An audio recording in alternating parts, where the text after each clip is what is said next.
ಎಲ್ಲರಿಗೂ ನಮಸ್ಕಾರ. IPL 2026 ನಮ್ಮ RCB ಗೆ ಸಂಬಂಧಪಟ್ಟಂಗ ಕೆಲವೊಂದಿಷ್ಟು ಅಪ್ಡೇಟ್ಸ್ ಗಳು ಬಂದವ.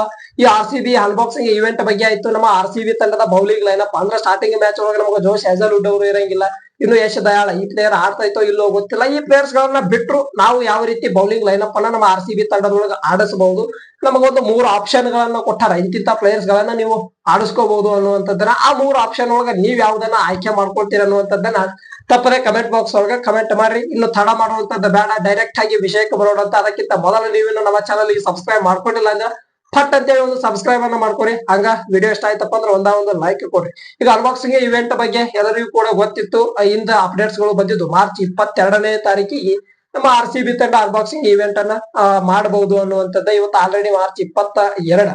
ಇವತ್ತು ಅನ್ಬಾಕ್ಸಿಂಗ್ ಇವೆಂಟ್ ಇರಬೇಕಾಗಿತ್ತು, ಆದ್ರೆ ಅದು ಕ್ಯಾನ್ಸಲ್ ಆಗೈತಿ ಅನ್ನುವಂತ ಅಪ್ಡೇಟ್ ಬಂದೈತಿ. ಯಾಕಂದ್ರೆ ಹಿಂದಿನ ವರ್ಷ ಆಗಿರುವಂತದ್ದು ಗೊತ್ತಾ, ಏನ ಒಂದು ವಿನ್ನಿಂಗ್ ಸೆಲೆಬ್ರೇಷನ್ ಮಾಡೋದಕ್ಕೆ ಹೋಗಿ ಕಾಲ್ ತುಳಿತಕ್ಕ ಜನಗಳು ಒಳಗಾದ್ರು, ಅಭಿಮಾನಿಗಳ ಸಾವು ಕೂಡ ಇಲ್ಲಿ ಆಯ್ತು.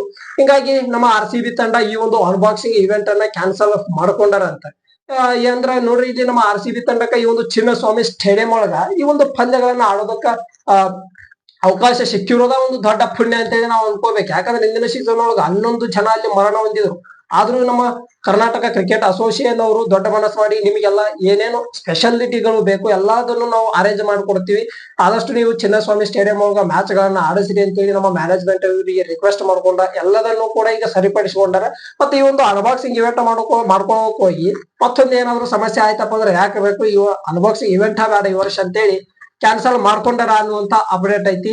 ಇನ್ನು ಅಪ್ಡೇಟ್ ನಂಬರ್ 2, ಇಷ್ಟು ದಿನಗಳ ಕಾಲ ನಮ್ಮ RCB ತಂಡದ ಒಂದು ಪ್ರಾಕ್ಟೀಸ್ ಕ್ಯಾಂಪ್ ಒಳಗ 2 ವಿದೇಶಿ ಆಟಗಾರರು ಮಾತ್ರ ನಮಗೆ ಕಾಣಿಸ್ಕೊಳಕತ್ತಿದ್ರು. ಈ ಜಾರ್ಡನ್ ಕಾಕ್ಸಾ ಮತ್ತು ಟೀಮ್ ಡೇವಿಡ್ ಎನ್ನುವಂತ 2 ಪ್ಲೇಯರ್ಸ್ ಗಳು ಮಾತ್ರ.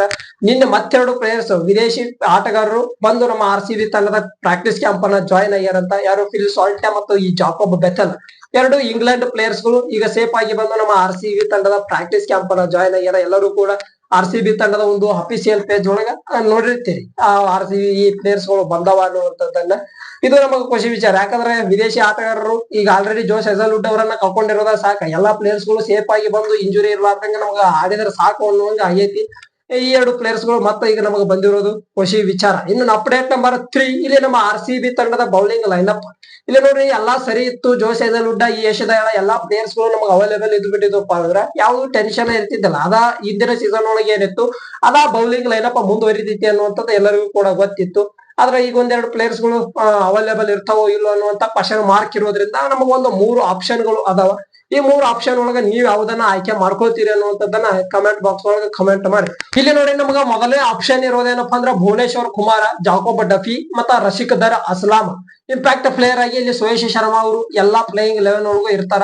ಇದನ್ನ ನೀವು ಫಿಕ್ಸ್ ಇಟ್ಕೊಂಡ್ಬಿಡ್ರಿ. ನಾವು ಹೇಳಿ ಬಿಡಿ, ಸುಯೇಶ್ ಶರ್ಮಾ ಅವರು ಇಂಪ್ಯಾಕ್ಟ್ ಪ್ಲೇಯರ್ ರೂಲ್ ಒಳಗ 100% ಅದು ಪ್ಲೇಯರ್ ಆಡತೈತಿ. ಇದು 1ನೇ ಆಪ್ಷನ್ ನಮ್ಮ RCB ತಂಡಕ್ಕೆ ಇರುವಂತದ್ದ.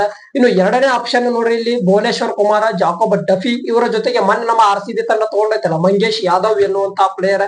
ಇವ್ರಿಗೆ ಅಂದ್ರ ಯಶ್ ದಯಾಳ್ ಅವರಿಗೆ ಒಳ್ಳೆ ರಿಪ್ಲೇಸ್ಮೆಂಟ್, ಒಳ್ಳೆ ಆಲ್ ರೌಂಡರ್ ಅಂತೇಳಿ ಮಾತಾಡ್ತಾರೆ ಇವರ ಬಗ್ಗೆ. ಚಲೋ ಪ್ಲೇಯರ್, ಇವರನ್ನ ಆಡಿಸ್ಕೋಬಹುದು ಅನ್ನುವಂಥದ್ದು ಇದು ನಮಗ 2ನೇ ಆಪ್ಷನ್. ಇನ್ನು ಇಂಪ್ಯಾಕ್ಟ್ ಪ್ಲೇಯರ್ ಮತ್ತೆ ಸುಯೇಶ್ ಶರ್ಮಾ ಅವರಂತೂ ಇದೇ ಇರ್ತಾರ. ಅದಾದ ಮ್ಯಾಗ 3ನೇ ಆಪ್ಷನ್ ಏನಪ್ಪಾ ಅಂದ್ರ, ಇಲ್ಲಿ ನಾವು ವಿದೇಶಿ ಪ್ಲೇಯರ್ ಗಳನ್ನ ಬೌಲಿಂಗ್ ಆಪ್ಷನ್ ಒಳಗೆ ಇಟ್ಕೊಳ್ಳೋದ ಬೇಡ. ಅಂದ್ರ 4 ಪ್ಲೇಯರ್ಸ್ ಗಳನ್ನ ಬ್ಯಾಟಿಂಗ್ ಲೈನಪ್ ಒಳಗೆ ಆಡಿಸಿ ಇಲ್ಲಿ ಎಲ್ಲಾ ಪ್ಲೇಯರ್ಸ್ ಗಳನ್ನ ನಮ್ಮ ಇಂಡಿಯನ್ ಪ್ಲೇಯರ್ಸ್ ಗಳನ್ನ ತಗೊಳ್ಳೋದಕ್ಕೂ ಅವಕಾಶ ಐತಿ.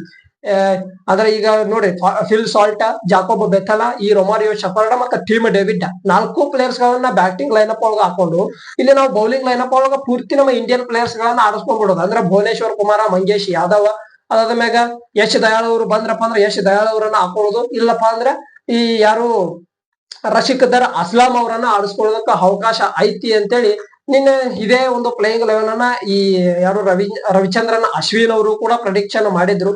ಹಿಂಗಾಗಿ ಇದು 3 ಆಪ್ಷನ್ ಗಳು ನಮ್ಮ RCB ತಂಡಕ್ಕೆ ಅದಾವ. ಯಾವ್ದನ್ನ ನೀವು ಆಯ್ಕೆ ಮಾಡ್ಕೊಳ್ತೀರಿ ಅನ್ನುವಂಥದ್ದನ್ನ ಕಮೆಂಟ್ ಬಾಕ್ಸ್ ಒಳಗೆ ಕಮೆಂಟ್ ಮಾಡ್ರಿ. ಈ ಒಂದು ವಿಡಿಯೋ ಇಷ್ಟ ಆಯ್ತಪ್ಪ ಅಂದ್ರೆ ಒಂದು ಲೈಕ್ ಮಾಡ್ಕೊಂಡು ನಮ್ಮ ಚಾನಲ್ ಗೆ ಸಬ್ಸ್ಕ್ರೈಬ್ ಮಾಡ್ಕೊರಿ. ಮತ್ತೆ ಮುಂದಿನ ವಿಡಿಯೋದೊಳಗೆ ಸಿಗೋ. ನಮಸ್ಕಾರ.